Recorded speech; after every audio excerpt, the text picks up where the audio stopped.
کہ اس نے عیسائیوں کے بارے میں یہ کہا کہ نبی کی طرف نسبت کی، عیسائیوں کی طرف، تو یہ توہین کا کیس نہیں بنتا اس پہ. سمجھ میں آ رہی ہے بات کہ نہیں آ رہی ہے؟ معروف عالم دین علامہ امین شہیدی کے سامنے ہم نے یہ سوال رکھا کہ کیا دوسرے کا بیان نقل کرنے پر توہین کا مقدمہ بن سکتا ہے یا الزام لگ سکتا ہے، تو دیکھیے انہوں نے کیا جواب دیا. دیکھیے، یہ صرف پاکستان کا مسئلہ ہے. دنیا میں تقریباً 57 اسلامی ممالک ہیں. کسی ملک میں اس طرح کا کوئی مسئلہ نہیں ہے. یہ جو توہین رسالت، توہین صحابہ، توہین فلان، یہ چیزیں جو ہیں پاکستان ہی میں آہستہ آہستہ پنپنے لگیں اور اس کو پروموٹ کیا گیا اور اس کے نتیجے میں شدت پسندی کو اپنے عروج تک پہنچایا گیا ہے. آپ نے کبھی سعودی عرب کے بارے میں سنا، کبھی ایران کے بارے میں سنا، کبھی عراق کے بارے میں سنا، کبھی آپ نے لبنان کے بارے میں سنا، کبھی آپ نے کویت کے بارے میں سنا، مصر کے بارے میں سنا. وہ سارے کے سارے اسلامی ممالک ہیں، اور وہاں پر بعض ممالک تو ایسے ہیں جہاں پر ہم سے زیادہ کمیٹڈ اور ہم سے زیادہ باعمل لوگ رہتے ہیں، لیکن وہاں پر آپ نے ایسی بات نہیں سنی ہوگی. تو صرف پاکستان ہی میں کیوں؟ اس کا مطلب ہے کہ پیچھے کوئی اور تانے بانے ہیں جن کو سمجھنے کی ضرورت ہے. جہاں تک آپ کے سوال کا تعلق ہے، دیکھیں، جب ایک اسکالر کسی بھی حوالے سے کوئی بات کرتا ہے تو اس کو اس کے علم کی بنیاد پر اور ان معیارات پر پرکھنے اور تولنے کی ضرورت ہے. اگر وہ خود توہین آمیز انداز اختیار کرتا ہے تو اس کی تنبیہ کی ضرورت ہے. اگر وہ خود توہین کرتا ہے اور ارادتاً کرتا ہے تو اس کی تنبیہ کی ضرورت ہے. لیکن اگر کوئی شخص صرف ایک قول نقل کرے اور اس کی بنیاد پر آپ اس طرح کے قوانین کا اس کے خلاف استعمال کرنا شروع کر دیں تو پھر تو ایک ایسا طوفان کھڑا ہو جائے گا کہ آپ کی ساری کتابیں اس کی زد پہ آ جائیں گی، آپ کے سارے خطبے اس کی زد پہ آ جائیں گے، خود قرآن کریم پر بھی نعوذ باللہ لوگ الزامات لگانا شروع کر دیں گے. یعنی آپ ایک چیپٹر کھول دیں گے اس کے نتیجے میں شدت پسندی کا، جس کی انتہا کہیں پر بھی نہیں ہے اور اس کو ختم نہیں کیا جا سکتا. پھر تو اس لیے یہ جو سوال آپ کا ہے اس کا جواب سمپلی یہی ہے کہ جب کوئی شخص عالم ہے، جب کوئی شخص صاحب نظر ہے، جب کوئی شخص کوئی رائے دیتا ہے اور اس میں کسی کی رائے کو نقل کرتا ہے تو نقل قول آپ خود اردو میں کہتے ہیں نقل کفر نباشد. تو اگر کوئی کافرانہ رائے بھی نقل کرے تو اس کے نقل کا جرم جو ہے وہ ثابت نہیں ہوتا کہ اس نے کوئی جرم کیا ہے، اس نے صرف نقل کیا ہے. اس لیے اس طرح کے کسی قانون کا اس پر اطلاق ہوتا ہی نہیں ہے. انجینئر محمد علی مرزا پر توہین کے الزام اور مقدمے کے حوالے سے معروف مذہبی اسکالر مفتی فضل ہمدرد نے دیکھیے کیا کہا. دیکھیں، انجینئر مرزا صاحب آپ کو اختلافات ہو سکتے ہیں. بات ساری یہ ہے کہ انجینئر صاحب نے یہاں پر جب یہ کلپ میرے سامنے آیا تو میں نے کہا کہ یہ انجینئر صاحب اور ان کے چاہنے والوں سے بھی کہ اس کا جو طریقہ ہے وہ یہ ہے کہ یہ رسول اللہ کی شان میں نہیں ہونا چاہیے تھا. آپ کی نیت پہ شک نہیں ہے. میں یعنی حلفیہ یہ بات کہہ سکتا ہوں کہ انجینئر مرزا صاحب حافظہ اللہ برادر عزیز وہ گستاخ رسول نہیں ہے. وہ رسول اللہ صلی اللہ علیہ وآلہ وسلم کی شان میں گستاخی کا سوچ بھی نہیں سکتا. وہ محب اہل البیت ہے. وہ شخص ہے کہ جو رسول اللہ صلی اللہ علیہ وآلہ وسلم کے لیے جان دے دے گا. لیکن یہ جملہ ایسا ہے کہ جس کو یہ طبقہ جو ان کا مخالف ہے اور حاسد ہے اسے بنا سکتے اور آپ اس کی وضاحت نہیں کر سکتے. بلا شک و شبہ یہ جو جملہ تھا، یہ جو الفاظ ہیں، یہ رسول اللہ صلی اللہ علیہ وآلہ وسلم کی شان میں، آپ کی بارگاہ میں بے ادبی. لیکن میں اس کو گستاخی نہیں کہوں گا. میں یہ نہیں کہوں گا کہ یہ گستاخ ہے، یہ شخص توہین کی کر دی ہے، اس نے یہ کر دی. اس کی وجہ یہ بتاتا چلوں، میرا کوئی حق نہیں پہنچتا کہ میں کسی کو گستاخ رسول ڈکلیئر کروں. کسی کا کوئی حق نہیں پہنچتا. معروف اسلامی اسکالر جاوید احمد غامدی صاحب نے بھی اس حوالے سے رائے دی. یہ انتہائی افسوسناک صورتحال ہے. میں تو کسی مسلمان کے بارے میں یہ تصور ہی نہیں کر سکتا کہ وہ رسالت مآب صلی اللہ علیہ وسلم کی بارگاہ میں کوئی گستاخی کی بات کہے گا. خدا یہ کہ دین کے خادم کے بارے میں یہ خیال کیا جائے. یہ کہا جا سکتا ہے کہ فلاں معاملے میں کسی نے غیر محتاط رویہ اختیار کیا، الفاظ کا انتخاب صحیح نہیں کیا، اسلوب درست نہیں تھا.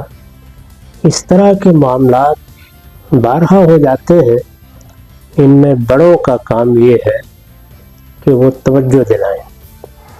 اس ملک میں اساتذہ ہیں، علماء ہیں، ہمارے بہت سے اکابر ہیں، ایسی شخصیات ہیں جن کو اپنے علم و فن میں امام کہا جا سکتا ہے۔ ان کی ذمہ داری ہوتی ہے کہ وہ توجہ دلائیں، لوگوں کو بتائیں کہ علمی معاملات میں کیا لب و لہجہ اختیار کرنا چاہیے، کوئی بات اگر بیان کرنی ہے تو اس میں کن چیزوں کو ملحوظ رکھنا چاہیے۔ یہ تربیت کا موضوع ہے۔ اگر کسی موقع پر اس سے کوئی تجاوز ہوا ہے تو زیادہ سے زیادہ تنبیہ جاری کی جا سکتی ہے۔ ہمارے ہاں بدقسمتی سے اس طرح کی چیزوں کو لوگ بھی غلط زاویے سے دیکھتے ہیں۔ ہمیں مسلمانوں کے بارے میں جو حسن ظن کی تعلیم دی گئی ہے اس کو بھی ملحوظ نہیں رکھتے۔ پھر مذہبی معاملات میں ایک چیز فرقہ بندی اور دشمنیوں کی صورت بھی اختیار کر لیتی ہے۔ چنانچہ لوگ بھی مشتعل ہوتے ہیں، حدود سے تجاوز کرتے ہیں۔ بہت سے ایسے معاملات ہوئے ہیں جن کا ذکر بھی انسان کے رونگٹے کھڑے کر دینے کے لیے کافی ہے۔ بے گناہ لوگوں کو جس طرح ہجوم کی نظر ہونا پڑا، یہ کسی بھی قوم یا کسی بھی معاشرے کے لیے بڑی باعث شرم چیز ہے۔ جامعہ بنوریہ کے محتمم اور مفتی نعیم مرحوم کے صاحبزادے ڈاکٹر مفتی نعمان نعیم کے سامنے بھی ہم نے یہ سوال رکھا کہ کیا کسی دوسرے کا بیان نقل کرنے پر توہین کا مقدمہ بن سکتا ہے؟ انجینئر مرزا کے اوپر جو مقدمہ بنا کیا وہ درست ہے؟ ان کی رائے دیکھیے۔ جی شاہزیب بھائی، بہت اچھا سوال ہے۔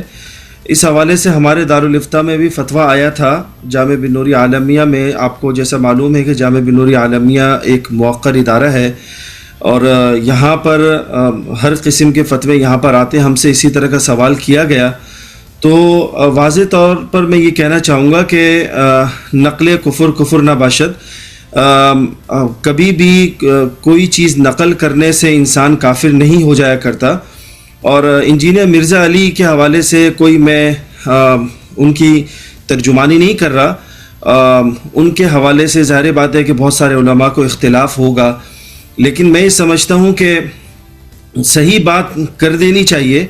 شرعی اعتبار سے جو شریعہ پوائنٹ آف ویو ہے اس کو اچھے انداز میں بیان کرنے میں کوئی حرج نہیں ہے، اور بلکہ کرنا چاہیے، چونکہ ہمارے علماء اس حوالے سے خاموش رہتے ہیں۔ وہ یہ کہتے ہیں کہ ہم اگر بات کریں گے پتہ نہیں کیا ہوگا۔ میں سمجھتا ہوں کہ اس حوالے سے ہمیں واضح طور پر یہ بتانا چاہیے کہ ان کے جو جملے تھے یا الفاظ تھے اس سے کوئی گستاخی سرزد نہیں ہوتی، نہ ہی وہ گستاخی کے زمرے میں آتے ہیں، لہٰذا ان کے اوپر کوئی بھی ہم یہ سمجھتے ہیں کہ کوئی سزا 295C یا اس طرح کا کوئی بھی قانون جو ہے ان پر لاگو نہیں ہوتا۔ مگر مفتی صاحب یہ بھی بتائیے گا کہ اگر کیونکہ الزام لگ جاتا ہے پاکستان میں فوراً کسی پر، اگر کوئی غلطی سے بیان دے دے تو کیا اسے وضاحت کا موقع نہیں ملنا چاہیے اور بیان میں نیت کا تعین نہیں ہونا چاہیے؟ اگر کوئی ظاہر نیت وہ خود بتائے گا انسان کہ اسے موقع دیا جائے، رجوع کا موقع دیا جائے؟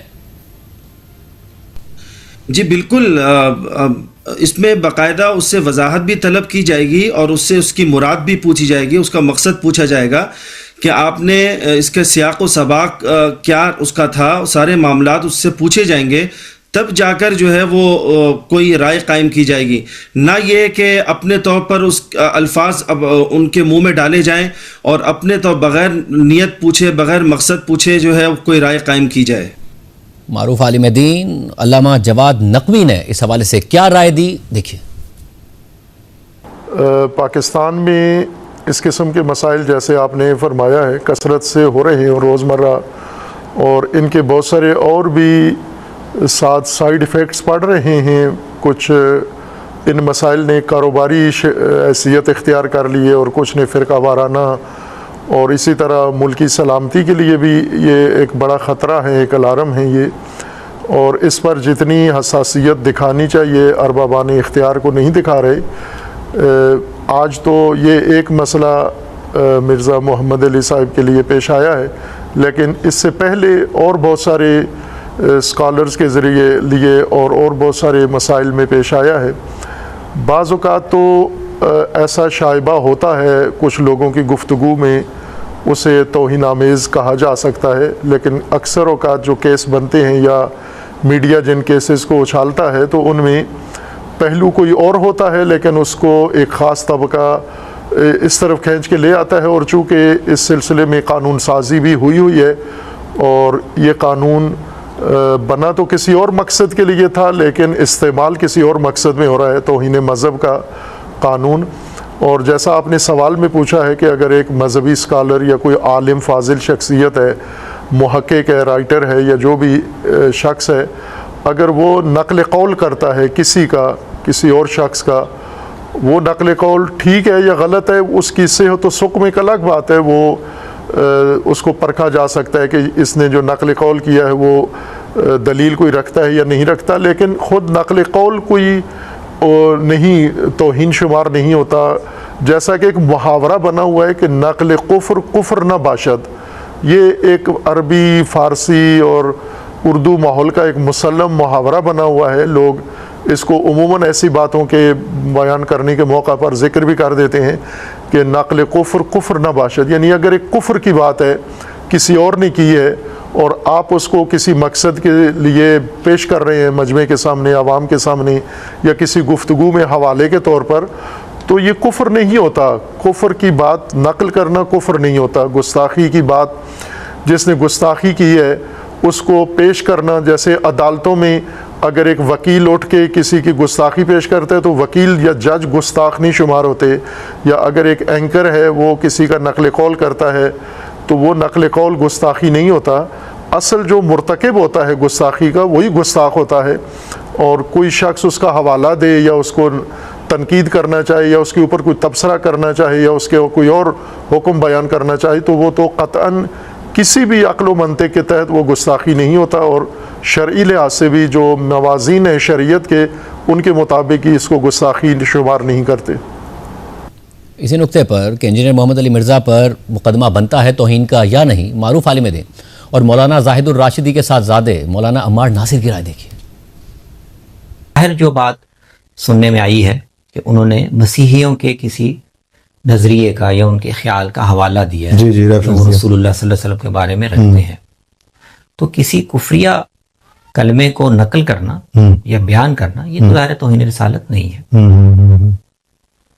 تو قرآن نے بے شمار نقل کیے ہیں، کفار کے جو تبصرے تھے رسول اللہ صلی اللہ علیہ وسلم پر قرآن نے نقل کیے. بالکل. تو اگر آپ وہ پڑھ کے سنائیں کہ کفار یہ کہتے تھے تو نقل کرنے والا تو توہین کا مجرم نہیں ہو. یہ ہمارے ہاں جو مذہبی تقسیم ہے اور ایک کشمکش ہے مختلف طبقوں کی، اس میں پھر ہمارے اخلاقی مسائل میں یہ چیز ہے کہ ہم ایک بات سمجھتے بھی ہوں کہ یہ الزام نہیں بنتا، لیکن چونکہ مذہبی بیانیوں کی اور مذہبی تعبیرات کی ایک جنگ ہے اور اس میں کسی سے، آپ سے، مجھ سے بہت سے لوگ ناراض بھی ہیں، تو وہ پھر سمجھتے ہیں کہ یہ اللہ کی طرف سے ایک موقع آیا ہے، اس سے فائدہ اٹھایا جائے.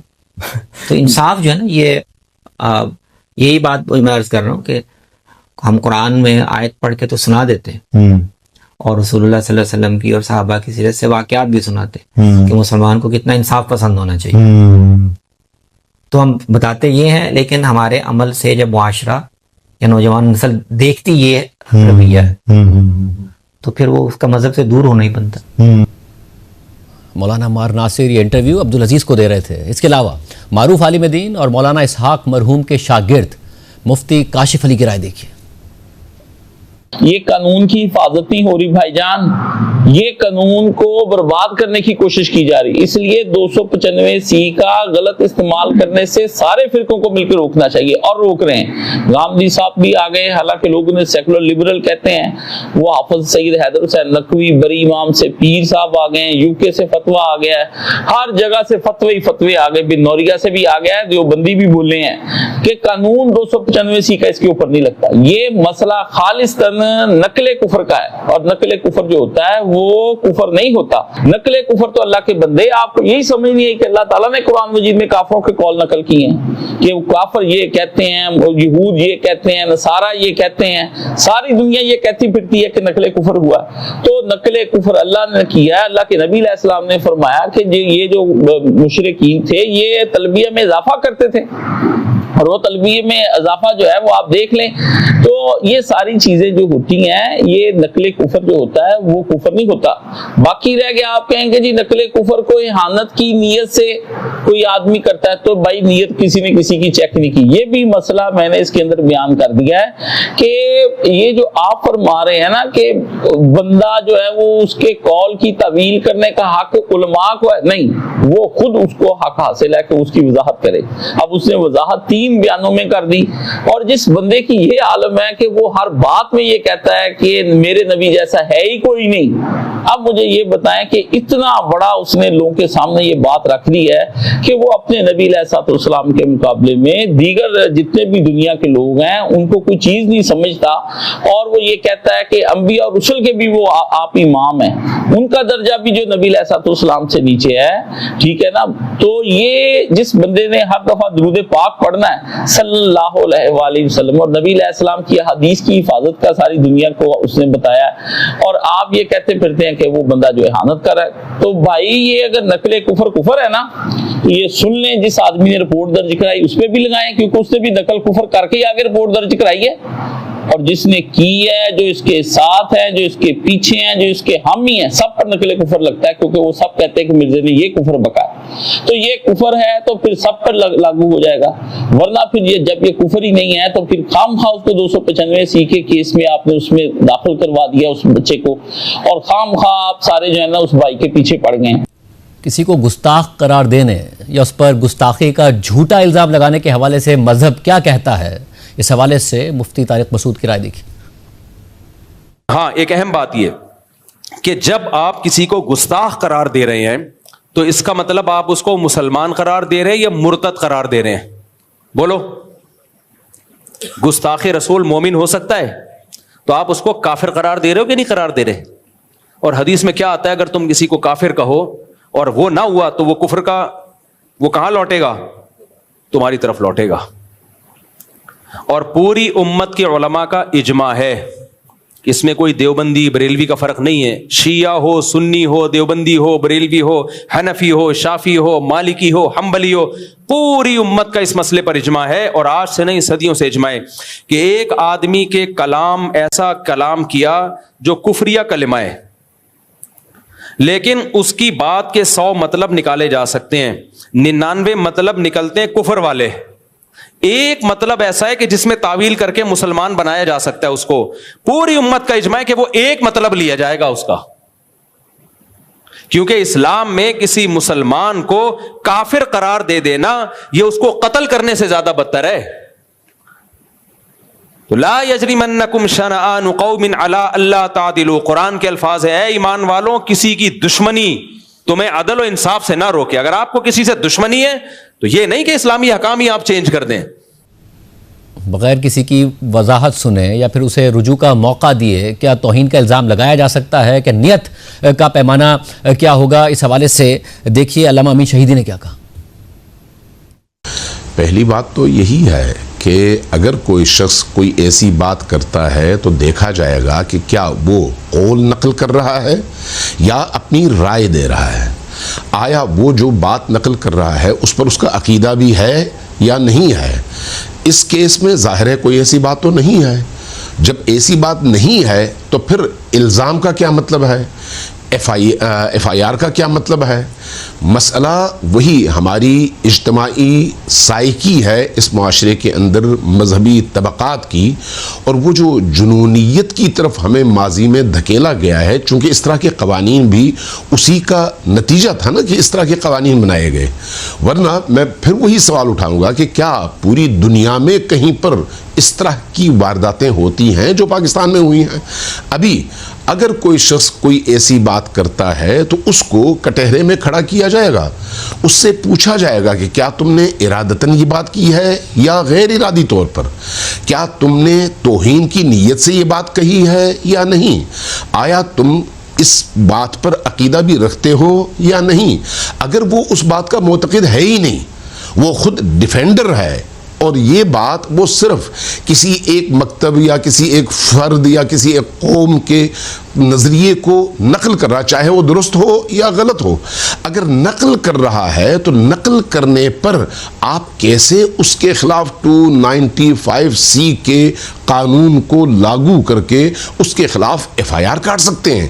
خود یہ FIR کا کٹنا اپنی جگہ ایک غلط قدم ہے، اور جس نے یہ FIR کاٹی ہے خود اس کو کٹہرے میں کھڑا ہو جانا چاہیے کہ بھئی اتنا پاورفل FIR جو کسی شخص کی موت پر منتج ہو سکتا ہے، آپ نے یہ FIR کاٹی کیسے؟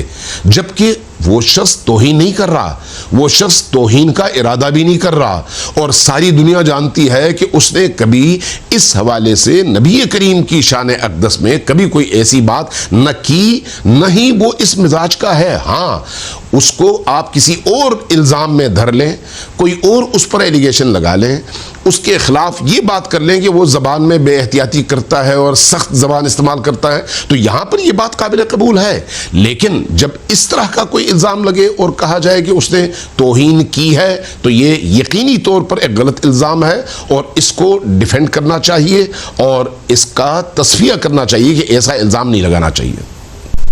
کیسے لوگوں پر توہین کا الزام لگا دیا جاتا ہے، اور کیا رجوع کا حق نہیں ہونا چاہیے؟ مفتی فضل ہمدرد نے بھی اس حوالے سے بات کی.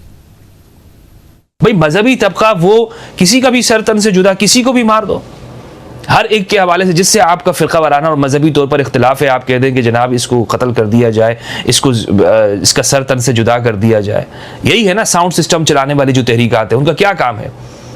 آپ پریشر گروپس ہیں، اور آپ یہ دیکھ لیں کہ ہمارے ہاں لوگ بھی پھر مثلاً یہ ہے کہ ایک شخص کی زندگی کو داؤ پہ ڈال دیتے ہیں، اور یہ نہیں دیکھتے کہ اس سے اسلام کی کتنی بدنامی ہو رہی ہے، اس سے مذہب کی کتنی بدنامی ہو رہی ہے. نوجوان نسل، بھئی ایک شخص سے ہزاروں لوگ متاثر ہیں، لاکھوں لوگ متاثر ہیں اس فکری طور پر. آپ اس کی خدمات کو ایک طرف کر کے ساری سائڈ پہ کر کے محض پریشر میں آ کر اس طرح کے فیصلے دیتے ہیں. رجوع کا حق سب کو ملنا چاہیے. جب آپ ایک مفتی کو رجوع کا حق دے رہے ہیں، آپ ایک ایسے شخص کو رجوع کا حق دے رہے ہیں کہ جو ایک فرقے کا ہے، تو آپ انجینئر صاحب کو رجوع کا حق کیوں نہیں دے رہے؟ اگر انجینئر صاحب ابتدا میں اس سے رجوع کر لیتے تو یہ معاملہ 295C تک نہ آتا. کسی پر توہین کا جھوٹا الزام لگانا کتنا بڑا گناہ یا جرم ہے؟ ڈاکٹر مفتی نعمان نے ان کی رائے دیکھی. دیکھیں، اس طرح جھوٹا الزام لگانا، کسی کی توہین رسالت کا مرتکب قرار دینا یا گستاخی کا مرتکب قرار دینا، یہ انتہائی میں سمجھتا ہوں کہ یہ بھی گناہ ہے، اور یہ گناہ کو مستلزم ہے کہ کسی چلتے پھرتے کسی بھی آدمی کو کیا بولتے توہین رسالت کا مرتکب قرار دینا. اور یہ میں یہ سمجھتا ہوں کہ یہ مستقل آج سے نہیں، ایک زمانے سے یہ تسلسل ہے. جنید جمشید تھے، ان کے اوپر بھی اسی طرح کا الزام لگایا گیا. اسی طریقے سے حالیہ مولانا طارق مسعود صاحب، ان کے اوپر بھی اسی طرح الزام لگایا گیا. اور اسی طرح اویس رضا قادری، انہوں نے بھی کوئی کسی باہر ملک کے سفر میں تھے، ان سے کوئی الفاظ نکل گئے تو ان کو بھی اپنی صفائیاں پیش کرنی پڑی. تو میں یہ سمجھتا ہوں کہ یہ رویہ ہمیں بدلنا ہوگا، اور اس کے لیے میں خاص طور پر آپ کے اس پروگرام کے توسط سے میں یہ کہنا چاہوں گا کہ دیکھیں، یہ 295C یا توہین رسالت اور توہین قرآن ہو، اس حوالے سے FIR کاٹنے سے پہلے ہمیں چاہیے کہ ہم ایس ایچ او صاحب کو چاہیے کہ وہ سب سے پہلے علماء سے رابطہ کریں اور ان سے پوچھیں کہ آیا واقعتاً اس میں توہین رسالت بنتی ہی نہیں بنتی. باقاعدہ اس پر پوری تحقیق ہونی چاہیے، اس کے بعد جا کر کوئی FIR کٹے اور اس کے بعد جا کر کوئی فیصلہ کیا جائے. تو ہم ان کے اس تھانے پر یا ایس ایچ او پر پریشر یا دباؤ ڈالتے ہیں، اس دباؤ میں آ کر وہ FIR کٹ جاتی ہے، اس پر کوئی تحقیق نہیں ہوتی، بعد میں جا کر پتہ چلتا ہے کہ وہ کیس جو ہے ریورس ہو گیا. علامہ جواد نقوی کے آگے بھی ہم نے یہ سوال رکھا کہ کیا الزام لگانے والے اس بات کا تعین کریں گے کہ جس پر توہین کا الزام لگایا گیا اس کی نیت کیا تھی، کہ اسے وضاحت کا موقع نہیں دیا جانا چاہیے؟ مذہب کیا کہتا ہے؟ ان کی رائے دیکھیں. اگر جو شخص جو بات کر رہا ہے وہ وضاحت کر دیتا ہے بات کرنے سے پہلے یا بات کے دوران یا بات کے بعد، یا ایسے قرائن، ایسے شواہد، ایسی گواہیاں اس کے تفکر میں، اس کے عمل میں بقدر کافی موجود ہوں کہ وہ جو بات کر رہا ہے اس کا معتقد نہیں ہے، عقیدہ اس کا یہ نہیں ہے، نظریہ اس کا یہ نہیں ہے، تو ظاہر ہے کہ قطعاً اسے گستاخی نہیں سمجھا جائے گا۔ اب مثلا اسی مثال میں جو موضوع چھڑا ہوا ہے اور کیس چل رہا ہے، اس میں اگر ہم انہی موصوف کی گفتگو سنیں، ہم چونکہ کثرت سے ان کے سوشل میڈیا کے اوپر مواد، تقاریر اور گفتگو موجود ہے، تو یہ حوالہ صرف نہیں دیتے بلکہ رسول اللہ صلی اللہ علیہ وآلہ وسلم کا احترام کرتے ہیں، درود پڑھتے ہیں، اور درود کو بڑے اچھے انداز سے پڑھتے ہیں اور اپنے تعلیمات کا حصہ قرار دیتے ہیں۔ بے شک یہ جس انداز سے گفتگو کرتے ہیں اس سے اختلاف ہوگا، ہمیں بھی اختلاف ہے ان کے بہت سارے مسائل سے، لیکن یہ کہنا کہ وہ رسول اللہ صلی اللہ علیہ وآلہ وسلم کی گستاخی ہے اس نقل قول سے، تو وہ ان کے جو میرے خیال میں ہزاروں تقریریں ہیں وہ ساری گواہ ہیں کہ وہ رسول اللہ کی شان میں گستاخی کرنے والی شخصیت نہیں ہے۔ باقی مسائل ان کے ہیں، وہ ان کے اوپر اعتراض کیا جا سکتا ہے، لیکن یہ گستاخی والا جو یعنی وہ بھی رسالت مآب صلی اللہ علیہ وآلہ وسلم کی گستاخی کا یہ دعویٰ یہ بالکل کسی صورت میں ثابت نہیں کیا جا سکتا۔ یہ ایک ذہنیت ہے، ظاہر ہے ان کا جو انداز تھا اپنا بیان تو وہ ٹکراؤ والا تھا، تصادم والا تھا، وہ ہر ایک کے مسلک کو چھیڑتے تھے اور ان کے مقدسات کے بارے میں گفتگو کرتے تھے اور اپنے ایک خاص انداز سے، تو لوگوں کو ان میں غم و غصہ پایا جاتا تھا، اور وہ بھی بالکل ایک محسوس چیز ہے، وہ ایک الگ بات ہے۔ لیکن یہ کہ انہوں نے آیا رسول اللہ کی توہین کی ہے، ایسا نہ ان کی اس گفتگو سے ثابت ہوتا ہے، اور نہ پہلے کوئی ایسا ان کے کلام میں نہ کسی نے حوالہ دیا ہے، نہ ان کی کوئی اور ایسی ثبوت موجود ہے کہ جس میں، اور بعید ہے کہ ان کے ذہن میں بھی کوئی گستاخانہ ہو، اگرچہ وہ بہت ساری بزرگ مذہبی شخصیات یا پرانے بزرگ یا جو اولیاء جن کو سمجھا جاتا ہے یا ان کے نہیں احترام کرتے تھے، لیکن رسول اللہ کی توہین یا مثلاً اہل البیت علیہ السلام کی توہین، اس کا تو شاید تصور بھی نہیں کیا جا سکتا۔ جب مختلف مکاتب فکر کے علماء کی یہ رائے ہے تو اسلامی نظریاتی کونسل نے کیسے یہ فیصلہ دے دیا کہ انجینئر محمد علی مرزا توہین کے مرتکب ہوئے؟ کیسے یہ رائے دے دی اور کیا یہ رائے درست ہے؟ جاوید احمد غامدی صاحب کے حوالے سے رائے دیکھی۔ میں اس کو پڑھنے کے لیے کھول رہا تھا تو سچی بات ہے کہ میرے تصور بھی میں نہیں تھا کہ اسلامی نظریاتی کونسل جیسا آئینی ادارہ اس طرح اپنے حدود سے تجاوز کر سکتا ہے۔ اگر کوئی اس نوعیت کا استفسار آیا تھا تو اولاً اسلامی نظریاتی کونسل کو اپنے حدود کا تعین کرتے ہوئے اس کا جواب یہ دینا چاہیے تھا کہ یہ اس کے دائرہ اختیار سے باہر ہے۔ اسلامی نظریاتی کونسل ایک آئینی ادارہ ہے، چنانچہ اس کے حدود ریاست پاکستان کے آئین میں متعین کر دیے گئے ہیں، ان کو نکال کر پڑھ لیجئے، اس میں ہرگز اس کی کوئی گنجائش نہیں۔ مجھے یاد ہے کہ اس نوعیت کے استفسارات ہمارے زمانے میں بھی آتے تھے، ان میں بالعموم اسی طرح معذرت کر دی جاتی تھی۔ زیادہ سے زیادہ آپ یہ کہہ سکتے ہیں کہ انفرادی طور پر یا کسی خاص محکمے کو الگ سے اسلامی نظریاتی کونسل اپنی کوئی رائے دینا چاہے تو دے دیتی، اگرچہ میرے نزدیک اس کی بھی کوئی گنجائش نہیں۔ اس لیے بہت معذرت کے ساتھ ایک آئینی ادارے نے صریح اپنے حدود سے تجاوز کیا، ان کو ہرگز اس نوعیت کا کوئی کام نہیں کرنا چاہیے۔ علمی رائے کسی معاملے میں کسی نے پوچھی ہے تو آپ دے سکتے ہیں، لیکن ایک باقاعدہ آئینی ادارہ اپنے حدود سے تجاوز کر کے کوئی رائے کیسے دے سکتا ہے؟ یہ آپ کی عنایت ہے کہ آپ نے یہ فرمایا کہ انہوں نے ملزم قرار دیا ہے، نہیں انہوں نے مجرم قرار دیا ہے، اور جس استدلال کی بنیاد پر قرار دیا ہے وہ آخری درجے میں بےمانی استدلال ہے۔ اسلامی نظریاتی کونسل کی اس رائے پر ہم نے علامہ امین شہیدی کی بھی رائے معلوم کی، تو دیکھیں انہوں نے کیا کہا۔ دیکھیے، میں خود اسلامی نظریاتی کونسل کا ممبر رہا ہوں ایک عرصے، اور اس دفعہ بھی میں نے خود اسلامی نظریاتی کونسل کے چیئرمین کو خط لکھا تھا اور ان سے میں نے ان کو میسیج بھی بھیجا تھا، اور اس حوالے سے اپنی رائے 6 صفحوں پر مشتمل ان کو بھیجی تھی، اور انہوں نے جواباً کہا تھا کہ ہم کونسل میں اس پر بات کریں گے۔ بعد میں ممبران کونسل نے مجھے یہ بات بتائی کہ 2 گھنٹے تک اس پر بحث ہوتی رہی، لیکن جو اس بحث کی انوائرمنٹ تھی وہ بڑی عجیب تھی۔ مجھے بعض ممبران نے یہ بتایا کہ 1-2 ممبران ایسے تھے جن کی آواز اونچی تھی، اور جو اونچی آواز میں گویا اپنے غصے، جذبات اور اس کیفیت کا اظہار کر رہے تھے، اور باقی لوگ اس کی دباؤ میں آ گئے، اور اس کے بعد وہی بات ہوئی جو تحریر میں لکھی گئی ہے۔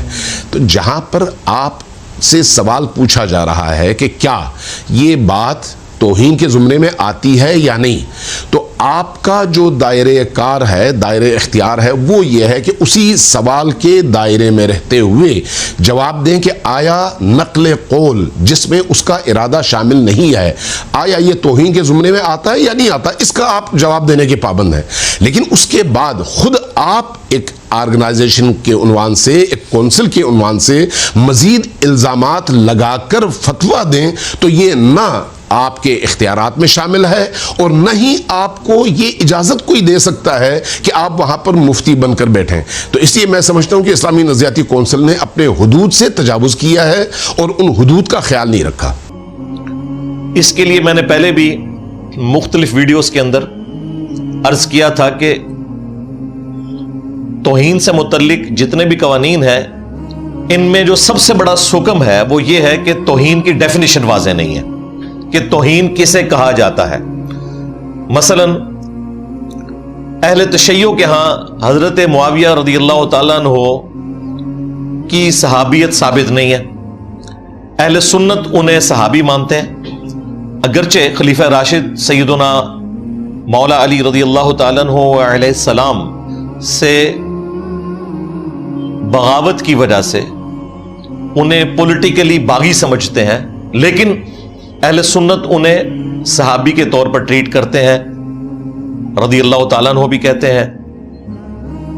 اب ہمارے نزدیک یعنی اہل سنت کے منہج کے نزدیک تو ان کی صحابیت ثابت ہے، لیکن اہل تشیع کے نزدیک وہ صحابی نہیں ہے، لہذا اب جب وہ ان کے بارے میں کوئی کومنٹس کریں گے تو وہ ہم اہل سنت کے ہاں تو توہین شمار ہو سکتا ہے، لیکن اہل تشیع کے ہاں توہین شمار نہیں ہوگا۔ اور اسی کو آپ ایکسٹراپولیٹ کریں، وہ بزرگ بابے جن کو انڈیا پاکستان کے لوگوں نے اپنا پیشوا مانا ہوا ہے اور ان کی طرف منسوب کتابیں وہ خود پرنٹ کر رہے ہیں، ان کتابوں کے اندر ایسی ایسی گستاخیاں موجود ہیں، حتیٰ کہ ان لوگوں نے اپنے ناموں کے کلمے پڑھائے ہوئے ہیں۔ ہمارے نزدیک تو ان بزرگوں کی بھی کوئی بزرگی ثابت نہیں ہے، لہذا اگر کوئی ان کی توہین کرتا ہے تو وہ عین اسلام ہے، کیونکہ چشتی رسول اللہ یا تھانوی رسول اللہ یا شبلی رسول اللہ کو اگر ہم غلط نہیں کہیں گے تو ہمارا خود اسلام فارغ ہو جائے گا۔ کیوں؟ کیونکہ میرا نبی سا ہے ہی کوئی نہیں، تیرے بابے تے شے ہی کوئی نہیں۔ تو یہ ہمارے ایمان کا تقاضا ہے، لہذا توہین کی جو ڈیفینیشن ہے یہ کرنی پڑے گی۔ اس طرح آپ جنرل سٹیٹمنٹس دیں گے تو آپ جس کو چاہیں اس کو توہین مذہب کا الزام لگا دیں۔ اگر ہم توہین رسالت لگانے پہ آئیں تو میرے نزدیک تو یہ تمام فرقے جو ہیں ان کے اوپر توہین رسالت لگتی ہے کہ جنہوں نے قرآن و سنت کے مقابلے کے اوپر اپنے بزرگ بابوں کی تعلیمات کو پرائورٹی دی ہوئی ہے۔ اس سے بڑی کوئی گستاخی ہو ہی نہیں سکتی۔ جب سورۃ الحجرات میں نبی صلی اللہ علیہ وآلہ وسلم کی آواز سے آواز کو بلند کرنا آپ کی موجودگی میں، آپ کے ساتھ گفتگو کرتے ہوئے نہیں، ویسے ہی، یہ توہین رسالت ہے۔ یا ایھا الذین آمنوا لا ترفعوا اصواتکم فوق صوت النبی، اے اہل ایمان اپنی آواز کو بلند نہ کرو رسول اللہ صلی اللہ علیہ وآلہ وسلم کی آواز سے، اور ان کے حضور اس طرح گفتگو نہ کرو جس طرح آپس میں ایک دوسرے کے ساتھ کرتے ہو، ایسا نہ ہو کہ تمہارے اعمال برباد کر دیے جائیں اور تمہیں خبر بھی نہ ہو۔ اور یہ آیت مبارکہ کسی عام انسان کے بارے میں نازل نہیں ہوئی، اس مخلوق کے دو بہترین لوگوں کے بارے میں۔ ابن ابی ملیکہ کہتے ہیں تابعی کہ قریب تھا کہ اس مخلوق کے دو بہترین لوگ تباہ و برباد ہو جاتے جب انجانے میں انہوں نے رسول اللہ کے حضور اپنی آواز کو بلند کیا، اور وہ دو لوگ تھے ابو بکر اور عمر رضی اللہ تعالی عنہما وعلیہم السلام۔ تو اڈے بابے تو شاہی کوئی نہیں، ابو بکر اور عمر جیسا ہے ہی کوئی نہیں، تیرے بابے تو شاہی کوئی نہیں۔ اگر ان کے اعمال بھی برباد ہو جائیں بسبب اس کے کہ انہوں نے نبی علیہ السلام کی موجودگی میں آپس میں گفتگو کرتے ہوئے اختلاف رائے کیا اور آواز بلند ہو گئی، نبی علیہ السلام سے کوئی بدتمیزی نہیں کی، لیکن اللہ تعالیٰ نے فرمایا کہ حضور کی موجودگی میں بھی اگر یہ کام کرو گے تو برباد ہو جاؤ گے۔ اب مجھے بتائیں، نبی علیہ السلام کی موجودگی میں ان کی صرف آواز سے آواز بلند کرنا اگر گستاخی ہے، تو نبی علیہ السلام کی تعلیمات سے کسی اور بابے کی تعلیمات کو بلند کرنا یہ اس سے بڑی گستاخی ہے۔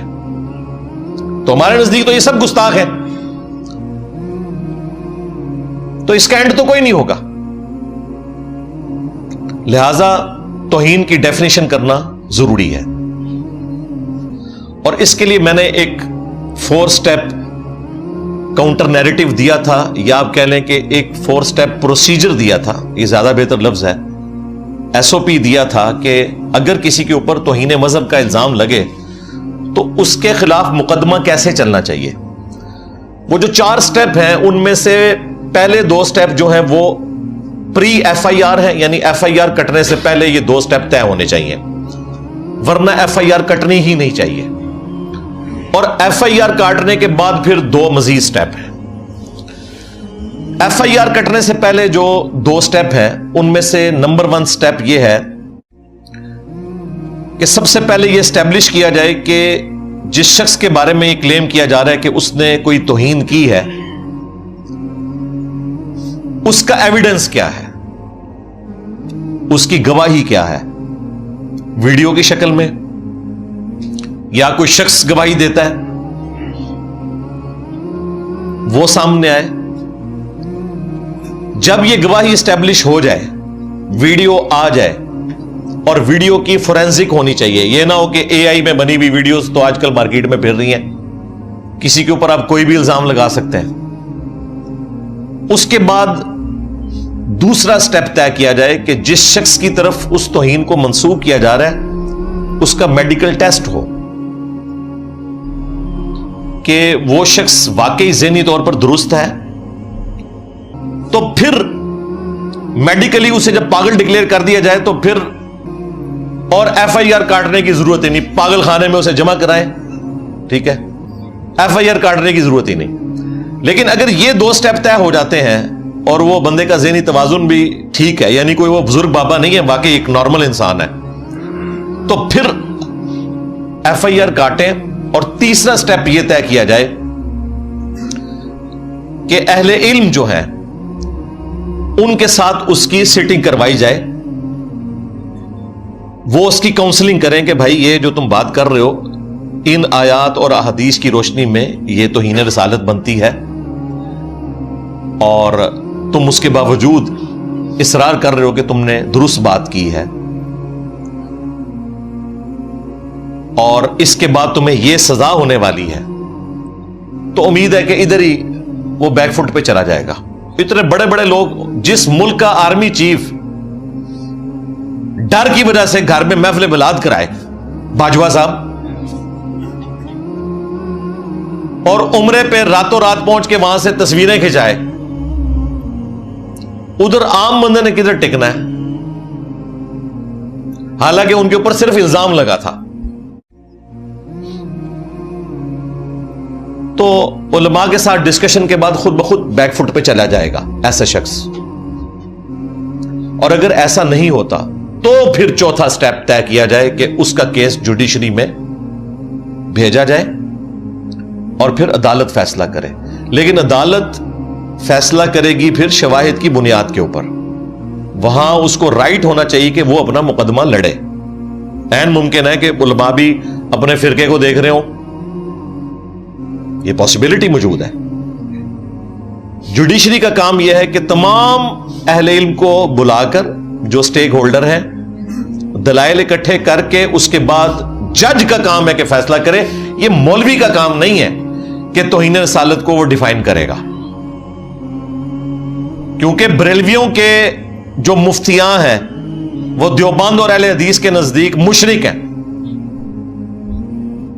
اور دیوبند اور اہل حدیث کے جو بزرگان دین ہیں بریلویوں کے نزدیک وہ گستاخ رسول ہیں. جب آپ کی ڈگریوں کا, بزرگوں کا یہ حال ہے کہ ایک دوسرے کو مسلمان نہیں سمجھتے ہیں, اس ماحول کے اندر آپ ان مولویوں کے حوالے کریں گے کہ یہ بتائیں گے کہ کون توہین کر رہا ہے اور کون نہیں کر رہا, یہ جوڈیشری بتائے گی. اور جج جو ہوتا ہے نا وہ ہر طرح کے معاملات کے اندر ڈیسیژن دیتا ہے ایکسپرٹ اوپینین لینے کے بعد. آپ دیکھتے ہیں کہ میڈیکل کا کوئی کیس ہوتا ہے تو اب جج نے تو ڈاکٹر کی ڈگری نہیں حاصل کی ہوئی, لیکن وہ ایکسپرٹس کو بلاتا ہے اور اس کا انٹلیکچوئل لیول اتنا ہوتا ہے کہ وہ چیزوں کو دیکھ کے فیصلہ کر دیتا ہے کہ کس کا موقف درست ہے. اس اعتبار سے جج جو ہے وہ ہر فن مولا ہوتا ہے, کیونکہ وہ ایکسپرٹس کو بلا کے اس کی بنیاد کے اوپر فیصلہ کرنے کی صلاحیت رکھتا ہے. کوئی بھی کیس آ جائے اس کے اوپر وہ ڈیسیژن کر سکتا ہے. لے گا ایکسپرٹ اوپینین انہی لوگوں سے کہ جن کی وہ فیلڈ ہے, لیکن اس کے بعد وہ فیصلہ عقل کی بنیاد کے اوپر شواہد کو دیکھتے ہوئے کر سکتا ہے. اور آپ دیکھتے ہیں کہ یہ آلموسٹ 100% کیسز توہین رسالت کے جھوٹ اور فراڈ کے اوپر مبنی ہوتے ہیں. کوئی توہین نہیں ہوئی ہوتی, لوگوں نے اپنی ذاتی دشمنیاں نبھائی ہوتی ہیں, اور یہ سلسلہ پاکستان میں عرصہ دراز سے جاری ہے. ہاں تھوڑا وقت گزرتا ہے تو پتا چلتا ہے کہ جناب وہ جو فلاں کیس ہوا تھا نا, وہ جو ایک چھوٹی سی بچی جس کے کوڑے کے لفافے کے اندر چند ایک پیجز نکلے تھے قرآن پاک کے, وہ تو بیچاری کوڑا چنتی تھی اور اس کی کسی مولوی کے ساتھ کوئی ذاتی رنجش تھی, اس نے اس کے اوپر الزام لگا دیا. یہ بہت بعد میں پتا چلتا ہے. اس وقت تک تو عوام الناس نے ایسے شخص کو شہادت کے رتبے کے اوپر فائز کر دیا ہوتا ہے, کیونکہ پاکستان میں آپ کسی کے اوپر FIR کٹوا دینا پھر عوام فیصلہ کرتی ہے. جوڈیشری تک تو وہ کیس جاتا ہی نہیں ہے. ایون جوڈیشری اس کے حق میں بھی فیصلہ کرتے ہیں تب بھی عوام نہیں چھوڑتی. ہمارے اپنے جیلم شہر میں چند سال پہلے جماعت اسلامی سے تعلق رکھنے والے ایک عالم دین تھے, ان کے اوپر جھوٹا الزام لگایا گیا توہین مذہب کا. پنڈ دادن خان جو ایک آپ سمجھ لیں چھوٹا شہر کہہ لیں یا قصبہ ہے جیلم کا, وہاں کا یہ واقعہ, اور جوڈیشری نے ان کو باعزت رہا کر دیا کئی سالوں کے بعد. وہ بیچارے پہلا جمعہ پڑھانے کے لیے اپنے بیٹے کے ساتھ آئے اور اسی موقع پہ باپ بیٹا دونوں کو گولیوں کے ذریعے چھلنی کر کے شہید کر دیا گیا. یہ تو اس ملک کی حالت ہے. میں بار بار کہتا ہوں کہ اس میں پہلے نمبر کے اوپر مجرم ہماری اسٹیبلشمنٹ ہے جنہوں نے یہ زومبیز پال کے ہم پہ مسلط کیے ہیں, اس کے بعد مولوی ہیں, اس کے بعد جوڈیشری ہے, اور اس کے بعد چوتھے نمبر پہ عوام الناس ہے. یہ آپ دیکھ لیں, یہ جو اب ہمارے اوپر ایک زومبیز کا سلسلہ شروع ہوا ہے کچھ عرصے سے, اس کو اگر آپ ڈیپ ڈگ کریں گے نا تو یہ آج لوگ کہتے ہیں یہ جین زی جو ہے, یہ والی جو نیو جنریشن جین زی, یہ زیادہ جذباتی ہے. اور بھائی یہ جین زی پہ تو یہ معاملہ ایپیکس کو پہنچا ہے, یہ جین زیا سے شروع ہوا ہے. وہ جنرل زیا اور یہ جنریشن زی, وہ ڈکٹیٹر جس نے پاکستان میں سعودی عرب کی پروکسی وار لڑی, یہاں پہ دہشت گرد تنظیمیں دیوبند کی بنائی گئی, سپاہی صحابہ اور دوسری, وہی بعد میں لشکر جنگ بھی بن گئی. اور یہ سب کچھ ہوا ہمارے اس سب سے بڑے ریاستی ادارے کی سرکردگی میں.